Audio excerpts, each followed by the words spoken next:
اللہ والوں سے گناہ چھوڑنے کی فکر حاصل کرو۔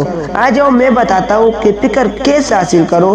اگر ایمان ہے اور اللہ پر صحیح یقین ہے کہ ہمیں اللہ کو حساب دینا ہے تو یہ فکر پوری امت مسلمہ کو ہونی چاہیے، اور یہی فکر اولیاء اللہ سے لے جاتی ہے۔ ان کی صحبت میں رہتے رہتے اگر یہ فکر منتقل نہیں ہوتی تو اس شخص کے اخلاص میں کمی ہے۔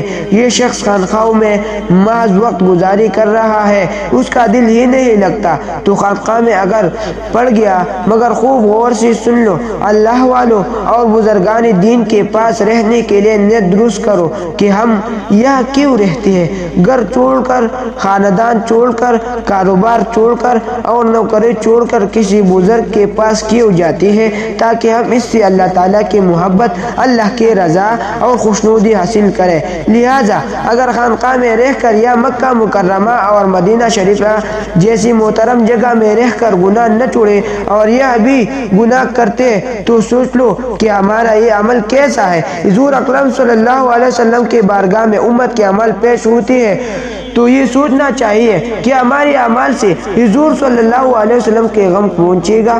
وہ کیا فرمائے گا کہ نالائق بلد رسول صلی اللہ علیہ وسلم میں رہتا ہے اور پھر بھی عورتوں کو بری نظر سے دیکھتا ہے، تاکتا ہے اور گندے گندے خیالات پکاتا ہے۔ بتائیے ان حضرت صلی اللہ علیہ وسلم کو صدمہ پہنچانا امت کے لیے کیسا ہے؟ اور پھر بھی اللہ تعالیٰ سے بھی حیا آنی چاہیے۔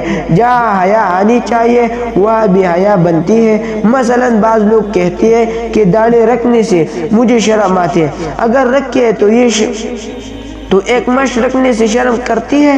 بعض لوگ کہتے ہیں کہ تسبیح لے کر چلنے سے حیا آتی ہے۔ ایک صاحب نے مولانا ابرار الحق صاحب سے کہا کہ جب میں تسبیح لے کر چلتا ہوں تو لوگ مجھے نیک سمجھتے ہیں، لہذا مجھے شرم آتی ہے۔ حضرت نے فرمایا کہ اگر لوگ آپ کو نیک سمجھتے ہیں تو آپ کا کیا نقصان ہے؟